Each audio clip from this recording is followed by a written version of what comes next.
স্বাগত জানাচ্ছি তোমাদের আরও একটি নতুন ভিডিওতে।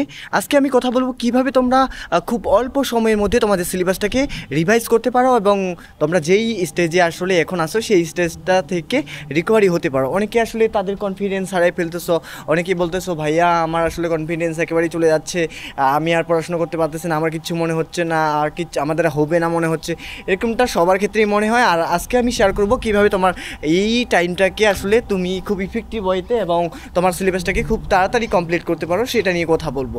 তো কিভাবে তুমি আসলে তোমার সিলেবাসটাকে কমপ্লিট করবা, তুমি যে ইউনিটি হও, সায়েন্স, আর্টস, কমার্স, এটা সবার ক্ষেত্রে এই ভিডিওটি প্রযোজ্য, কারণ এখানে আমি কিছু টেকনিক এবং কিছু কৌশল বলে দিব যেটার কারণে তোমার আসলে কনফিডেন্সটা অনেকটা গ্রো হয়ে যাবে এবং তুমি পরীক্ষায় যেখানেই দাও পরীক্ষা তুমি সফল হওয়ার একটা চান্স থাকবে। অনেকে বলে না যে আমরা পড়াশোনা করি কিন্তু আমার মনে থাকে না, এটার মেইন কারণটা হচ্ছে তার আসলে কনসেন্ট্রেশন থাকে না। তখন সে যখন পড়ে তখন আসলে তার কনসেন্ট্রেশন সে ধরে রাখতে পারে না, এই জন্যই তার এই সমস্যাটা হয়। তো আজকে আমি কথা বলবো কিভাবে তুমি তোমার সাবজেক্টগুলোকে খুব ইজিলি শেষ করতে পারো। এখন তো তোমার আসলে পরীক্ষার একেবারে লাস্ট মোমেন্টে চলে এসেছো। যারা মানবিকের স্টুডেন্ট তাদের 25 তারিখে এক্সাম হবে, যারা কমার্সের স্টুডেন্ট তাদের 8 তারিখে এক্সাম হবে। তো এই ডেটগুলো আসলে একেবারে তোমার দরজায় নক দিচ্ছে। কিছুদিন পরেই তুমি হয়তো পরিচয় দিবা তুমি একজন ঢাবিয়ান হিসেবে, বা যে কোনো পাবলিক ইউনিভার্সিটিতে কোথাও না কোথাও তোমার চান্স হতে চলেছে। আর যারা আমার এই ভিডিওগুলো দেখো তারা অবশ্যই সচেতন, এবং সচেতন দেখেই হয়তো তোমরা ইউটিউবে সার্চ করে আমার এই ভিডিওগুলো দেখতেছো। তো কীভাবে তোমরা আসলে রিভিশন দিবা তোমার লাস্ট মোমেন্টে, একটা টেকনিক আমি যেটা ইউজ করতাম সেটা তোমাদের বলি। তোমরা কি করবা, একটা করে সাবজেক্ট নিবা। যেমন আজকে বাংলা নিলা, বাংলাটা নিয়ে জাস্ট আজকে পড়বা, বাংলায় শুধু পড়বা, আজকে অন্য কোনো সাবজেক্ট পড়বা না, আজকে শুধু তুমি বাংলায় পড়বা। পরের দিন তুমি এইভাবে ইংলিশ, এইভাবে জিকে, যাদের যেই সাবজেক্ট আছে, সায়েন্সের ক্ষেত্রে ফিজিক্স, কেমিস্ট্রি যেটা থাকবে সেটা। আর যারা আসলে কমার্সের স্টুডেন্ট তাদের যে 5টা সাবজেক্ট সেটা তোমরা ওইভাবে ধরে ধরে, মানে একটা সাবজেক্টের জন্য টাইম দিবা তুমি সর্বোচ্চ একদিন করে, এবং চেষ্টা করবা একদিনের মধ্যে ওই সাবজেক্টটাকে কমপ্লিট করে ফেলার।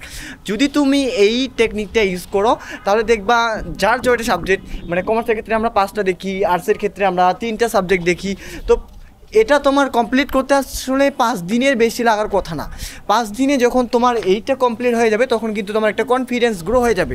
তোমার মনে হবে যে আমি তো আমার সিলেবাসটাকে কমপ্লিট করে ফেলছি, এখন আসলে অনেকটা ইজি ফিল হবে এবং তোমার কনফিডেন্স লেভেলটা কিন্তু এমনি অটোমেটিক্যালি গ্রো হয়ে যাবে আগের তুলনায়। কারণ আগে যখন তুমি আসলে তোমার সিলেবাসটা কমপ্লিট করা নিয়ে ভয় পাচ্ছিলা, এখন মনে হবে যে না, আমি এখন আসলে আমার সিলেবাসটাকে অনেকটা শেষ করে ফেলছি, আর এখন আসলে ওইভাবে ভয় লাগবে না। আর প্রত্যেকটা স্টুডেন্টই যারা আসলে টপার, যদিও আমি টপার না, আমি একজন আম জনতা যেটাকে বলে ওরকম টাইপের, আমি অ্যাভারেজ মানে একজন স্টুডেন্ট ছিলাম।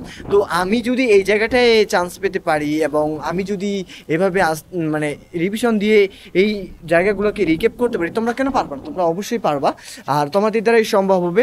তো এইভাবে তখন যখন তোমাদের আসলে একটা করে সাবজেক্ট একদিন করে টাইম দিয়ে আসলে রিভিশন দেওয়া কমপ্লিট হয়ে যাবে, তখন তোমাদের কাজ হচ্ছে পরের দিন হচ্ছে তুমি কোশ্চেন ব্যাংকটা নিবা, এবং কোশ্চেন ব্যাংকটা নিয়ে পুরো টপিক নিয়ে একবার প্র্যাকটিস করে যাবা, পুরো টপিক। আর এখানে অনেকে বলে যে মানে তোমার মডেল টেস্ট দেওয়া দরকার আছে কিনা, আমি বলি মডেল টেস্ট দেওয়ার অতটা দরকার নেই, কারণ ঢাকা ইউনিভার্সিটিতে মডেল টেস্ট থেকে তোমার কমন আসে বলে আমার মনে হয় না। কোশ্চেন এখান থেকে কোনো কমনও হবে না, কোনো রিপিটও হবে না। তো এমন জায়গা থেকে কোশ্চেনগুলো আসবে যেগুলো হচ্ছে যারা বেসিকগুলো আগে থেকে ভালো করে আসছে তাদের জন্য ব্যাপারটা একেবারে মামুলি, আর যারা আসলে বেসিকগুলো আগে থেকে ভালো করে পড়ে আসেনি তাদের জন্য বিষয়টা কিন্তু অনেক ডিফিকাল্ট, কারণ এখানে আসলে তুমি মুখস্থ করে চান্স পাওয়ার সম্ভাবনা আসলে 0% থাকে। তো যখন তুমি তোমার কাজ হচ্ছে তুমি রিভিশন দিচ্ছ, আর রিভিশন দেওয়ার সময় তুমি ওইভাবে রিভিশন দেওয়ার কারণে তোমার আরও কনফিডেন্সটা আরও গ্রো হয়ে যাবে। তারপরের দিন তুমি কী করবা, তারপরের দিন তুমি হচ্ছে পুরো বইগুলো নিয়ে জাস্ট যেগুলো তোমার ভুলে যাচ্ছ, যেই টপিকগুলো তোমার ভুলে যাচ্ছ সেই টপিকগুলো জাস্ট ধরে ধরে পড়বা, কারণ এখন তোমার আসলে লাইন বাই লাইন বই পড়ার অতটা টাইম নেই।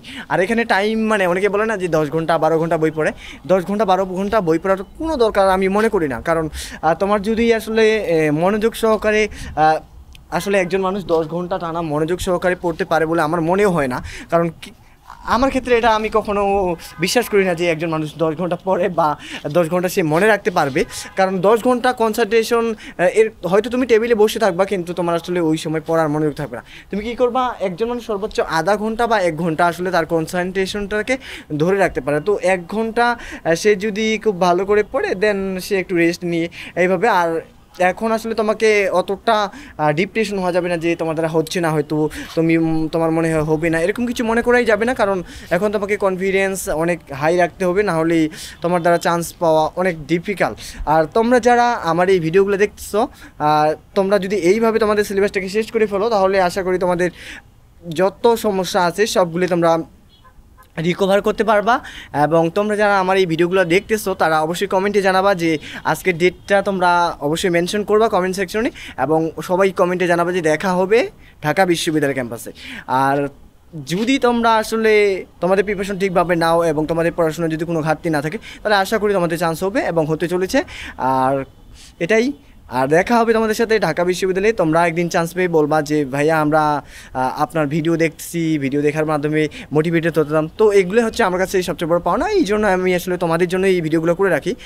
দেখা হবে অন্য কোনো ভিডিওতে, অন্য কোনো দিন, অন্য কোনো টপিকস নেই। Good bye. আর তোমাদের সকলের জন্য শুভকামনা থাকলো।